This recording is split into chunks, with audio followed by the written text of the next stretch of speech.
نحمده ونصلي على رسوله الكريم أما بعد فأعوذ بالله من الشيطان الرجيم بسم الله الرحمن الرحيم رب اشرح لي صدري ويسر لي أمري واحلل عقدة من لساني يفقهوا قولي رب زدني علما اللهم فقهنا في الدين آمين يا رب العالمين۔ آج قرآنی دعاؤں کے سلسلے کا آغاز تو الحمدللہ ہمارا ہو چکا ہے، لیکن پہلی دعا آج ہماری شروع ہونے والی ہے قرآنی دعاؤں کے سلسلے میں۔ آج ہم دیکھتے ہیں کہ وہ پہلی دعا کہاں سے لی گئی ہے، اور اس دعا کو پڑھنے سے پہلے، یاد کرنے سے پہلے میں چاہوں گی کہ تھوڑا سا آپ لوگوں کو اس دعا کے بیک گراؤنڈ کے بارے میں علم ہو جائے کہ اس سے پہلے کیا معاملات ہوئے تھے کہ یہ دعا نازل ہوئی، اور اس دعا کو پڑھنا اور اس کی اہمیت کا ہمیں اندازہ ہو جائے کہ اس دعا کی اہمیت کیا ہے۔ یہ دعا سورۃ الممتحنہ کی آیت نمبر 4 سے لی گئی ہے، اور اس کا تھوڑا سا اگر ہم لوگ پیچھے سے پہلی 3 آیات کا بیک گراؤنڈ دیکھ لیں تو ہم اگر دیکھتے ہیں کہ پہلی آیت کے اندر اللہ تعالیٰ نے ارشاد فرمایا کہ اور وہ لوگوں کو اور اے لوگو جو ایمان لائے ہو، میرے اور خود اپنے دشمنوں کو اپنا دوست نہ بناؤ، تم تو دوستی سے ان کی طرف پیغام بھیجتے ہو اور وہ اس حق کے ساتھ جو تمہارے پاس آ چکا ہے کفر کرتے ہیں، پیغمبر کو اور خود تمہیں بھی محض اس وجہ سے جلا وطن کرتے ہیں کہ تم اپنے رب پر ایمان رکھتے ہو۔ اگر تم میری راہ میں بھی جہاد کے لیے اور میری رضامندی کی طلب میں نکلتے ہو تو ان سے دوستیاں نہ کرو، تم ان کے پاس محبت کا پیغام پوشیدہ پوشیدہ بھیجتے ہو، اور مجھے خوب معلوم ہے جو تم نے چھپایا اور وہ بھی جو تم نے ظاہر کیا۔ تم میں سے جو بھی اس کام کو کرے گا وہ یقیناً راہ راست سے بہک جائے گا۔ اس کے پیچھے معاملہ کیا ہوا تھا؟ در حقیقت ایسے ہوا کہ کفار مکہ اور نبی اکرم صلی اللہ علیہ وآلہ وسلم کے درمیان صلح حدیبیہ کا جو معاہدہ ہوا تھا، اس سے اہل مکہ پھر گئے اور انہوں نے اس کی خلاف ورزی کر دی۔ تو رسول اللہ صلی اللہ علیہ وآلہ وسلم نے بھی مسلمانوں کو خفیہ طور پر لڑائی کی تیاری کا حکم دے دیا۔ اس دوران ہوا ایسا کہ حضرت حاطب بن ابی بلتعہ رضی اللہ تعالیٰ عنہ، جو کہ ایک مہاجر بدری صحابی تھے، انہوں نے ایسا کیا کہ ان کے رشتہ دار، کوئی بھی ان کے رشتہ داروں میں سے مکہ میں نہیں تھا، لیکن ان کے بیوی بچے مکہ میں موجود تھے۔ انہوں نے سوچا کہ کیوں نہ ایسا کیا جائے کہ خفیہ طریقے سے قریش مکہ کو نبی اکرم صلی اللہ علیہ وآلہ وسلم کے اس ارادے سے آگاہ کر دیا جائے، تاکہ وہ میرے احسان مند رہیں اور بدلے میں وہ میرے بال بچوں کا خیال رکھیں۔ تاہم انہوں نے کیا کیا کہ انہوں نے ایک عورت کے ذریعے سے یہ پیغام تحریری طور پر اہل مکہ کی طرف روانہ کر دیا، جس کی اطلاع اللہ تعالیٰ نے نبی اکرم صلی اللہ علیہ وآلہ وسلم کو وحی کے ذریعے اس آیت سورۃ الممتحنہ کی آیت نمبر 1 سے کر دی۔ آپ صلی اللہ علیہ وآلہ وسلم نے حضرت علی، حضرت مقداد اور حضرت زبیر رضی اللہ تعالیٰ عنہم کو فرمایا کہ جاؤ، روزہ خاخ پر ایک عورت ہوگی جو مکہ جا رہی ہوگی، اس کے پاس ایک رکا ہے، وہ لے آؤ۔ پھر کیا ہوا کہ وہ صحابہ کرام وہاں گئے اور اس عورت سے وہ رکا لے آئے۔ اس عورت نے کیا کیا ہوا تھا کہ اس نے اپنے سر کے بالوں میں وہ رکا چھپا رکھا تھا۔ ذہانت بھی دیکھیے، جب چال انسان چلتا ہے تو چالیں بھی کیسے چلتا ہے، چھپایا بھی کہاں، تو سر کے بالوں میں۔ آپ صلی اللہ علیہ وآلہ وسلم نے حضرت حاطب رضی اللہ تعالیٰ عنہ سے پوچھا کہ تم نے کیا کیا؟ تو انہوں نے فرمایا کہ میں نے تو یہ کام کفر کی وجہ سے نہیں کیا تھا، بلکہ اس وجہ سے کیا تھا کہ جتنے بھی مہاجرین یہاں پر آئے ہیں اور ان کے رشتہ دار مکہ میں موجود ہیں، جو ان کے بال بچوں کی حفاظت کرتے ہیں، ان کا خیال رکھتے ہیں، کہ میرا وہاں کوئی رشتہ دار نہیں ہے، تو میں نے سوچا کہ کیوں نہ میں اہل مکہ کو اطلاع دے دوں کہ آپ ان سے جنگ کرنے کی تیاریوں میں ہیں، تاکہ وہ میرے احسان مند رہیں اور میرے بچوں کی حفاظت کریں۔ آپ صلی اللہ علیہ وآلہ وسلم نے ان کی سچائی کی وجہ سے انہیں کچھ نہیں کہا۔ پھر اللہ تعالیٰ نے تنبیہ کے طور پر یہ آیت نازل فرما دی تاکہ آئندہ کوئی بھی مومن کسی کافر کے ساتھ اس طرح کا تعلق نہ رکھے اور نبی اکرم صلی اللہ علیہ وآلہ وسلم کی خبریں ان تک نہ پہنچا دے اور ان سے دوستانہ تعلق قائم کرنا نہ چاہے قریش مکہ کے ساتھ۔ تو اللہ تعالیٰ ارشاد فرماتے ہیں کہ جب ان کا تمہارے ساتھ اور حق کے ساتھ یہ معاملہ ہے تو تمہارے لیے کیا یہ مناسب ہے کہ تم ان سے محبت اور ہمدردی کا رویہ اختیار کرو؟ یعنی میرے اور اپنے دشمنوں سے محبت کا تعلق جوڑنا اور انہیں خفیہ پیغام بھجوانا یہ صرف اور صرف گمراہی کا راستہ ہے، جو کسی مسلمان کو کہ شیان شان نہیں ہے، کسی مسلمان کو یہ زیب نہیں دیتا۔ آیت نمبر 2 کے اندر اللہ تعالیٰ اسی بات کو مزید بڑھاتے ہوئے فرماتے ہیں کہ اگر وہ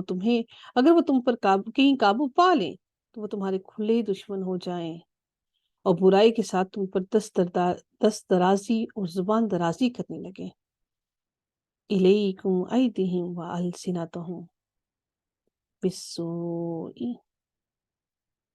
اور دل سے چاہنے لگیں کہ تم بھی کفر کرنے لگ جاؤ۔ تو اس سے کتنی اہم بات ہمیں معلوم ہوتی ہے کہ کبھی بھی یہ مشرکین کافر کبھی بھی مسلمانوں کے دوست نہیں ہو سکتے، چاہے تم ان سے کتنی بھی محبتیں ظاہر کرو، کتنے ہی ان کے قریب آ جاؤ۔ اب اللہ تعالیٰ مزید تنبیہ کرتے ہوئے اگلی آیت میں ارشاد فرماتے ہیں کہ تمہاری قرابتیں، رشتہ داریاں اور اولاد تمہیں قیامت کے دن کام نہ آئیں گی۔ اللہ تعالیٰ تمہارے درمیان فیصلہ کر دے گا اور جو کچھ تم کر رہے ہو اسے خوب دیکھ رہا ہے۔ تو یہاں سے ہمیں بہت بخوبی علم ہوتا ہے اس چیز کا، لن تنفعکم ارحامکم ولا اولادکم یوم القیامہ۔ تو یہ واضح طور پر اللہ تعالیٰ نے ہمیں بیان کر دیا کہ اللہ کو ناراض کر کے تم دنیا کی دوستیوں کو نبھاتے رہو، نبھانے کی کوشش کرو، تو ایسا ممکن نہیں ہے کہ کوئی بھی چیز تمہیں فائدہ دے جائے۔ تو ہم میں سے ہر کسی کو چاہیے کہ اللہ تعالیٰ کو راضی کرنے کی طرف توجہ دیں۔ آیت نمبر 4 کے اندر، جس کے اندر ہم جانتے ہیں کہ یہ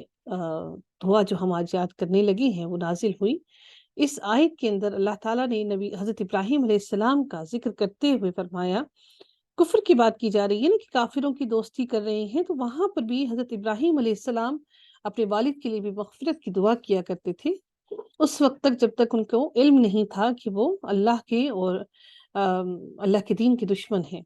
اس وقت تک انہوں نے ان کے لیے دعائیں مغفرت کی، لیکن جب ان کو معلوم ہو گیا کہ وہ اس دین پر آنے والے نہیں ہیں تو انہوں نے ان کے لیے مغفرت کی دعا کرنا بھی چھوڑ دی۔ جب والد کا حکم دیا جا رہا ہے ایمان کے لیے، ایمان کی جب درمیان میں آ جائے تو پھر ہم کو ان صحابہ سے کہا گیا کہ پھر کس طرح سے ہم قریش مکہ جو کہ کافر ہیں ان کا ساتھ دے سکتے ہیں۔ تو اللہ تعالیٰ نے جب انبیاء کرام کی باتیں، مثالیں جب بیان فرمائیں تو کسی نہ کسی وجہ سے بیان فرمائیں تاکہ ان کے ایمان اور ہمارے ایمان زیادہ مضبوط ہو جائیں۔ آیت نمبر 4 کی سورہ ممتحنہ کی آیت نمبر 4 کے اندر اللہ تعالیٰ ارشاد فرماتے ہیں، مسلمانوں تمہارے لیے حضرت ابراہیم علیہ السلام میں اور ان کے ساتھیوں میں بہترین نمونہ ہے، جبکہ ان سب نے اپنی قوم سے برملا کہہ دیا کہ ہم تم سے اور جن جن کی تم اللہ کے سوا عبادت کرتے ہو ان سب سے بالکل بیزار ہیں، ہم تمہارے عقائد کے منکر ہیں جب تک تم اللہ کی وحدانیت پر ایمان نہ لاؤ، ہم بھی تم میں ہمیشہ کے لیے بغض و عداوت ظاہر ہو گئی ہے۔ لیکن ابراہیم علیہ السلام کی اتنی بات تو اپنے باپ سے ہوئی تھی، انہوں نے اپنے باپ سے بھی یہ بات کہہ دی تھی کہ میں تمہارے لیے استغفار ضرور کروں گا اور میں تمہارے لیے اور تمہارے لیے مجھے اللہ کے سامنے کسی چیز کا اختیار کچھ بھی نہیں ہے، اے ہمارے پروردگار۔ اب آیت انہوں نے کیا پڑھی؟ اب اللہ تعالیٰ سے اپنی محبت ظاہر کرنے کے لیے کیا دعا پڑھی؟ ربنا علیک توکلنا وإلیک انبنا وإلیک المصیر، اے ہمارے پروردگار تجھی پر ہم نے بھروسہ کیا ہے اور تیری ہی طرف رجوع کرتے ہیں اور تیری ہی طرف لوٹنا ہے۔ یہ اللہ سے اپنی بندگی کا اظہار کرنا ہے کہ اللہ ہم تجھ پر ہی توکل کرتے ہیں اور تیری طرف ہی ہمیں لوٹنا ہے۔ توکل کرنے کا یہ مطلب ہرگز نہیں ہے کہ اپنے ظاہری اسباب کو استعمال کیے بغیر آپ اللہ تعالیٰ پر مکمل طور پر توکل کرنے لگیں۔ ظاہری اسباب کا استعمال کرنا بہت لازم ہے، ان ظاہری اسباب کو استعمال کرنے کے بعد ہم سب پر لازم ہے کہ ہم اللہ رب العزت پر توکل کریں۔